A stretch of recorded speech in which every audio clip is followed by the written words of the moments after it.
Did everything right. You found a supervisor, showed up, followed all of the expectations, and you still ended up feeling unsupported, unprepared, or even harmed. The truth is, not all supervision is created equal, and research backs that up. A bad supervision experience doesn't just hurt your confidence, it can shape your identity, your ethics, and your long-term relationship with the field. But here's the good news. It doesn't have to define your future. Today, we're walking through what really happens when supervision fails and how you can rebuild your confidence, fill the gaps, and create something better moving forward. Welcome back to Action Insights, the intersection of ABA and mental health. We are your hosts. My name is Nikki Dione, and this is my co-host. Amelia Dalphonse. And today's topic is one that we spend a lot of time talking about, and we wish more people talked about, specifically in supervision spaces, but also in general. So today we're going to slow down things to validate your experience. We're going to talk about some research back strategies, and we will most likely do some storytelling and experience sharing. And we just want to, remind you that this isn't about blame. We're really talking about healing and how to reclaim your professional identity, and to start to assess kind of your supervision experience and really work to get your needs met. You can earn a half a CEU for this episode for just $5. There will be 3 code words throughout the episode, so make sure that you make note of them as we say them.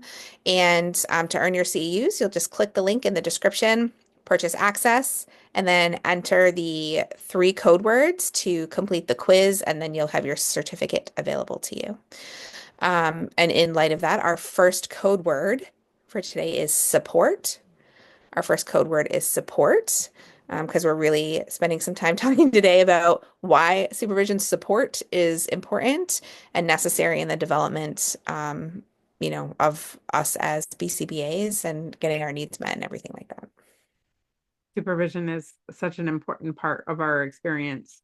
And I mean, in general, when we talk about supervision, we think about our fieldwork supervision, but it also goes into a lot of supervision practices that even happen after we're certified, because even though as BCBAs, we technically don't need supervisors, we often have people who like clinic directors and things who oversee us and the work that we're doing. And if those experiences and those relationships are not ideal, then we're not getting the support that we need to really grow as professionals. And what can we do as we move forward in our career to not let that influence or damage the potential that we have? Right. And I think a good first place to start, this is like I just have to, is that we're going to normalize this. So I will encourage you as you're listening. We always do this kind of, when I do training, sometimes we think about your best boss and like what kind of things they engage in that have not been supportive. Think about your best boss, right? So we have this best worst kind of situation. I don't want to assume, but so many people have had poor supervision experiences, right? Where they've had supervisors for whatever reason have not been what they needed as a supervisor or in supervision. And so many people have had experiences in supervision that have been bad, they've been harmful, they have really left marks on, how we develop professionally. And I just want to kind of normalize that and validate that you are not alone. And we're here to talk about some experiences, but also talk about some ways that, we can move because you are not broken, right? We're talking about some supervision systemic issues when we think about it that way. And that's the part that's flawed. So if you aren't prepared, you didn't fail. The system or the supervision is really where the error and the harm is sitting.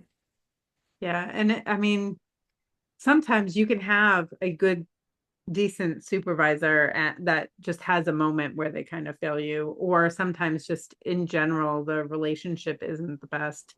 I know that when I first took on a supervisory role, I was not prepared to be in that position because I was a middle management position. I had my supervisors and then I was supervising a team. and there were productivity expectations, and I didn't know I could manage the clinical stuff. I could support them clinically, but I didn't know how to motivate them to do the things that they needed to do to get the administrative stuff done. So I was thrown in, and I know that I was not the best supervisor when I first started because of that gap. But we didn't have I didn't have the training. I was just thrown into that position. And I think a lot of supervisors experience that. They have pocket skills, they have their areas where they're really solid. And then there are areas where they're not as strong. And if they don't have support themselves to shore up those areas, then it's not going to be a good supervision experience for anyone. Right. As you were talking, I was kind of thinking about from like our ethics and how we provide ABA services and all the things it says that we should have competency in the area of what we're providing, and if we don't then we get support or training as we're doing it, consultation to Yeah. do those skills. And it's interesting because supervision really I think should be applied under that as well. So like as soon as I was certified like technically, right? Like we can go out and be supervisors, and I bring a lot of skills to the table. And if I've never been a supervisor in the area that I'm supervising, like, you know, there has to be support on both ends. And I do think about I do think about many experiences that I've had where I have had harmful or poor supervision. And I also think about when I was first a supervisor in the same way that you were just saying that, with good intention, I move forward. But if I have gaps in my own experience or learning or whatever it might be, the likelihood that I might have, done harm or not provided what was needed for somebody exists as well. And so it's this like interesting self-reflective balance that I'm experiencing right now. And in that first role, I wasn't even a BCBA yet. So the I didn't have the ethics background of the BACB to help me advocate for the support that I really needed. But I wasn't getting my supervisor wasn't providing that level of support that I needed as well, which is a challenge. But I mean, all of our supervisors are do. I truly, honestly believe that everybody is doing the best that they can with what they have in any given moment. And so when we have those challenging supervisory experiences, it can be really easy to take that personally, to think that maybe there's something wrong with us, or maybe not even have the skills that we need to challenge our supervisor and question what they're doing with us. Yeah. Yeah, and I mean not to live only in like the research place, but I think it's important. Like we can look at the research and with poor supervision comes emotional exhaustion. We have poor like lower confidence, lower satisfaction. We're more likely to drift, like have ethical drift. Like all of these things exist, right? So it's not like we're talking about something super new, but I just always imagine like what would it have been like in supervision to talk about supervision. Do you know what I mean? Like instead of just kind of coming into this role, I'll speak to me as a supervisor, coming into this role and being like, okay, I'm your supervisor, and then I just move forward. Like there's no conversation about it. Like what does that look like if we start to integrate? And I think about some experiences where, people in places I've worked have maybe a supervisor who has been in a field for a very long time, has a very strong personality, like, is not easy to approach and have dialogue with, and how that might impact, for some people. And versus if we talk about like, what are your needs in supervision? Am I meeting, expectations? Are you you getting what you need? Let's talk about why good supervision is important. Like what trajectory, changes kind of from there. Yeah. And I do think that there's an element of personality that um the personalities and the learning styles need to match. And I am not the right supervisor for everybody out there. And not everybody would be the right supervisor for me. I think that that's something that should be looked at more. And instead, a lot of times what happens is that supervisors are chosen based on convenience or price, things like that. And we don't necessarily take into consideration, well, this person responds best to that more empathetic, supportive kinds of interactions, but this other um, BCBA, somebody who's pursuing BCBA certification, they respond much better to somebody who's firmer, more direct, and clearer. And to a certain degree, I can adjust my strategies to fit the needs of different supervisees, but I am definitely more in line with somebody who needs a gentler approach. I have a much harder time supervising somebody who needs to be micromanaged, even if that's what they want. I have a very hard time with somebody who isn't a self-starter. I don't supervise as well for those people Mhm. because those things end up I just it's not my natural style.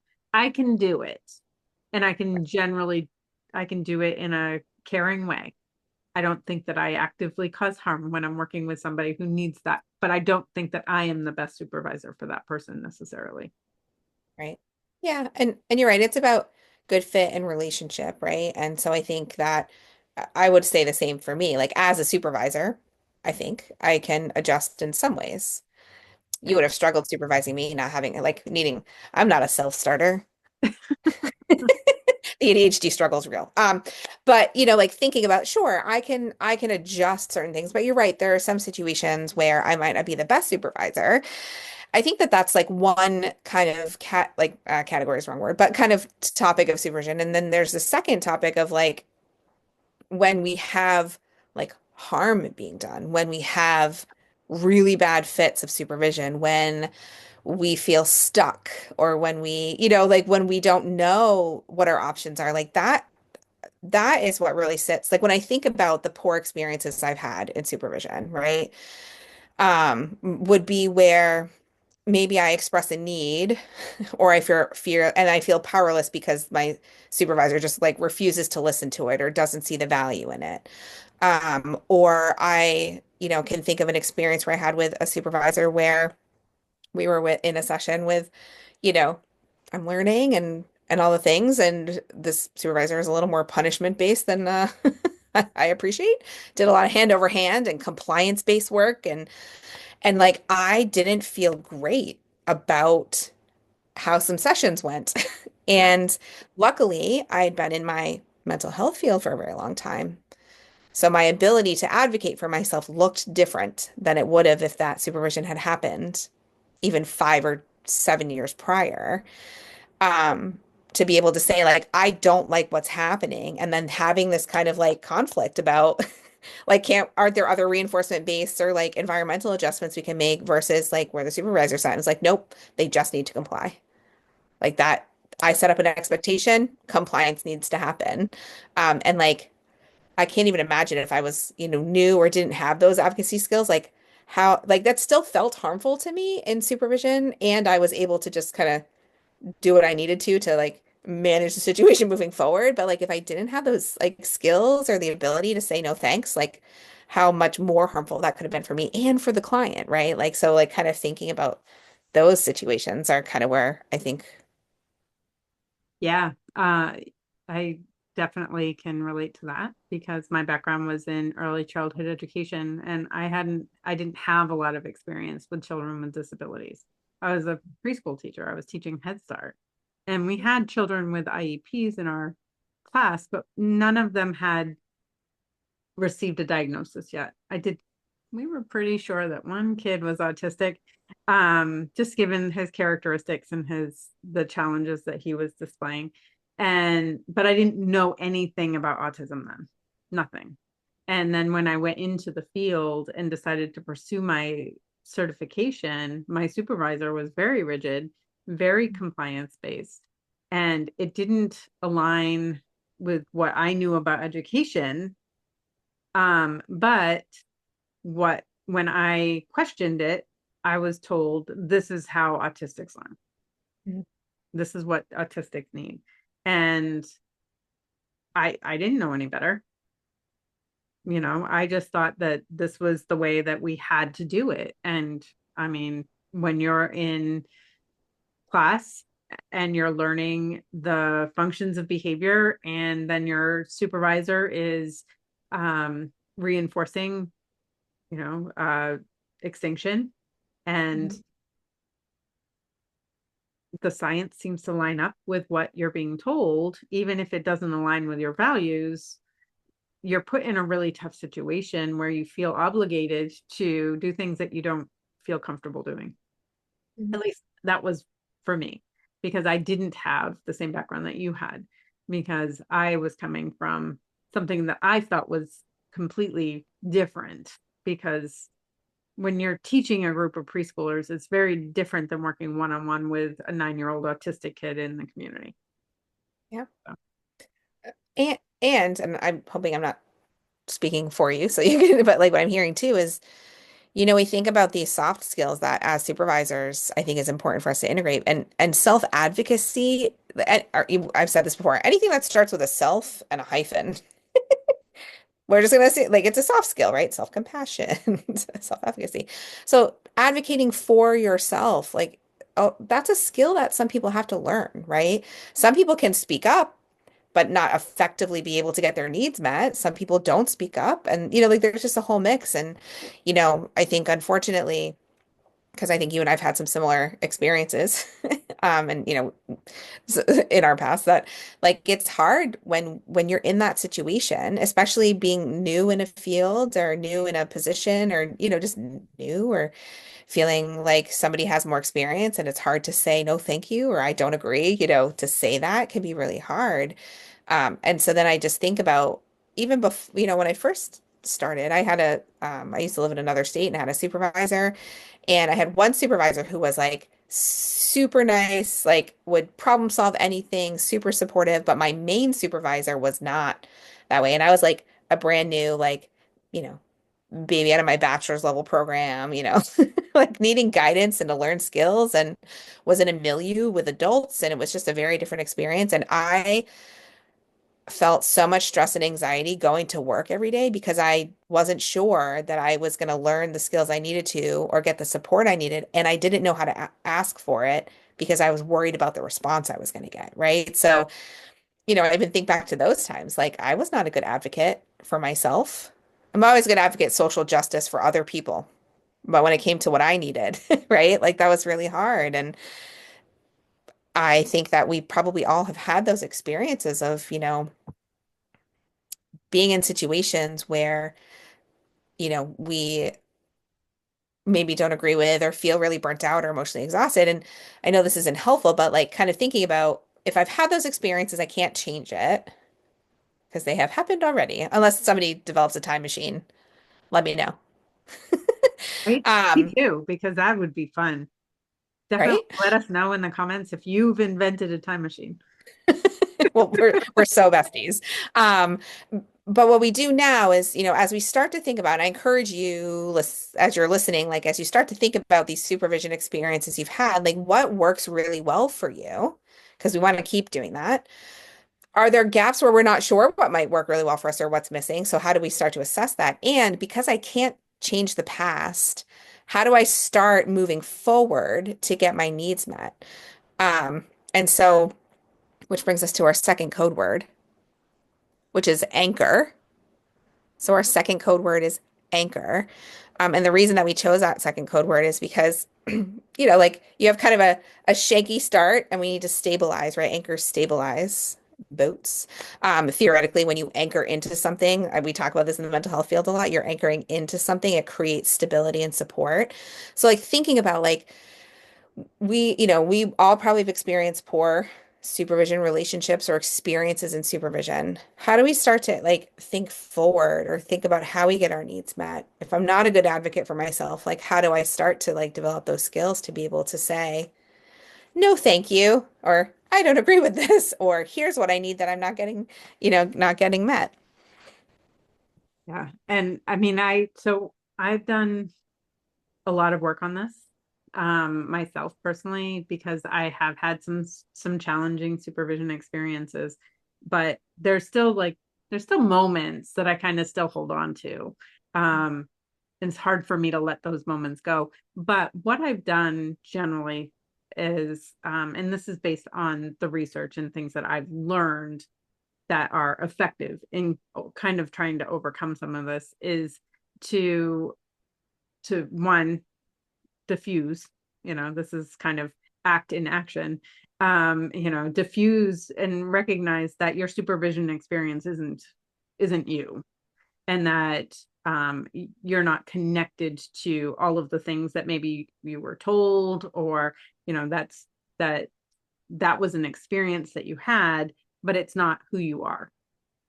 But also to kind of pick out, I spent a whole lot of time looking at the different actions of my different supervisors, because through the years I've had several different supervisors, and I look at what did I appreciate in each of the supervisors, because even the ones that were most challenging for me, there were lots of things that I still appreciate, even to this day, still appreciate that I learned from them. What things did I not appreciate in the moment as a supervisee? Because that informs my supervision for other people, because I'm much more aware of the impact of those types of statements, of different actions on the supervisee. Doesn't mean that I don't screw up. I'm human just like everyone else. And I can remember a time, and it's even little things that sometimes still I remember. I had been working with this. She was pursuing her BCBA certification, and I was providing her supervision. And one of the things that we had talked about was varying her reinforcement, her verbal reinforcement, because it was just good job, good job, good job. And it was all the time. Good job, good job, good job, good job. I'm like, we got to vary that. And so I just happened to be walking past the room, and I heard her say, good job, good job, good job, 4 times. I'm like, okay. So I pop in and I'm like, hey, don't forget to mix up the statements that you're using. She did not appreciate me doing that. And in hindsight, the way that I delivered that, I totally understood. But I also do my best to recognize those moments where I fall short as a supervisor, and I kind of fall back into patterns that maybe somebody else, a former supervisor, has kind of instilled in me. Sometimes we just accidentally model or do what was modeled for us. And so I apologized to her for doing it in that way. So I just think it's really important to separate yourself from your experiences, and to pick out the good and the not so good, and kind of have those things inform your practices moving forward with intention as a supervisor. Yeah. Yeah, it's such a good point. I'm just going to throw in just because thinking about acting like diffusion and appreciation and Yeah. um so when Amy says like what do you appreciate about right this person, even if it was like you could say like this is the worst supervision I've ever had in my life, I appreciate nothing about the person. What you can appreciate is the lessons that you learned, right, of what not to do, or like the lessons that you've learned of wow, this made me feel a certain way and I would never want to make somebody else feel that way. So how do I learn the skill to not do that? Right. So when we think about appreciation, it's not necessarily like, I appreciate how horribly you treated me. We're not talking about that. I still think that there probably are things that people, even in the worst kind of situations, probably have some characteristics that we could find. But if we're feeling really, really harmed or really, really kind of burnt out from that situation, there's still appreciation of the lessons that we learn, which I think you touched on a little bit, but I just wanted Yeah. to highlight. And I love what you said about, kind of that self-reflection piece of, here's the thing I did, and then and the person didn't appreciate it, and I apologized. And I always live in this place that like same as you, right? We're humans. We're gonna make mistakes. The people we've been with who were our supervisors maybe made mistakes, right? Yep. The reason that it becomes a problem and harm is done is when repair is missing. So we all make mistakes. If I say sorry and I don't fix it, there's no repair that happens. If I take responsibility for what I did, I show remorse or I validate your experience, and then I do better. That repair piece actually, for most situations, outweighs the mistake that was made. So the harm in supervision isn't just one micro moment that happened. It's multiple micro moments or a big macro moment where there was literally no repair that happened afterwards. And then it's hard to believe that we can trust this person. It's hard to put faith into that supervision relationship. It's hard to learn skills, right, when those things happen. And so I just appreciate that you brought that up because every time, and I can think back in my life when things have happened that have made me upset, uncomfortable, done harm, been poor relationship stuff. The repair piece always, kind of makes it feel better because now we're both working together toward a similar goal and we understand that mistake was made, we repair it, and then we do better. Which I just love that, you kind of said that out Yeah. loud. I also think it's important to have a mentor or become part of a community because it can help you determine what's typical, what's kind of because if I had in my supervision experience, if I had contact with other people who are going through their supervision experiences, I could have learned that my experience may not have been what other people were experiencing. And then I might have been more inclined to speak up about the things that made me uncomfortable. As a new BCBA, I think it's still equally important to have a mentor or some type of community where you can connect with other BCBAs so that you can kind of gauge what where your experiences are falling on a spectrum of, you know, this is not so good and wow, this is actually amazing. Because sometimes when you're living in the moment, even something that's really good, you're having a good supervision experience, you might not even recognize that that's the experience that you're having if you don't have something to compare it to. So I do think that having some sort of community, and when I talk about community or mentorship, I'm looking at somebody who's outside your general circle because everyone, if you have a mentor who's you're working for the same company, you're having similar experiences. And so you're not going to get the same type of influence or ideas as you would from somebody who's kind of already outside your circle. This makes me think, Amy and I talk a lot about like certification differences between like fields. So for my mental health license in the state that I live in New Hampshire. I have I have CEU requirements, I have a lot of similar ethical expectations of working in competency, but one expectation to maintain my license. So I can't even get licensed until I've been out of school and I have 2 years postgraduate experience working with clients. So that's one big difference. And then I cannot provide supervision to people for another 2 years. So I'm f at a minimum 4 years out of my master's level program before I can be a supervisor clinically. Once I'm licensed, I'm required to receive a certain amount of hours in my 2 year certification of peer consultation. So I'm required to join peer consultation groups to get ongoing supervision in order to maintain my license. And so we talk a lot about like, who are you talking to? Like, are you isolated? Do you have people that you're getting peer consultation from?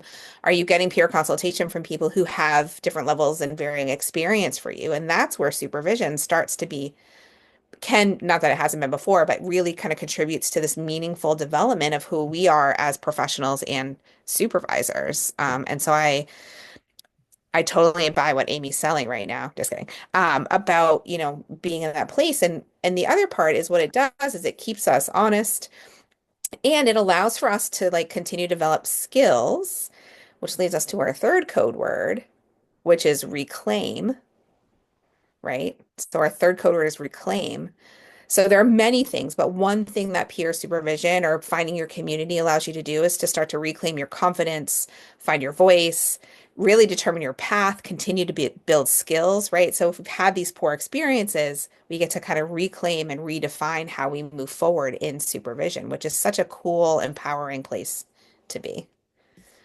I absolutely agree. I really would love to see the BACB start to implement some requirements post certification because I just don't think sending BCBAs out into the world and having no supervision following certification is the best route for them because you're setting them up for failure.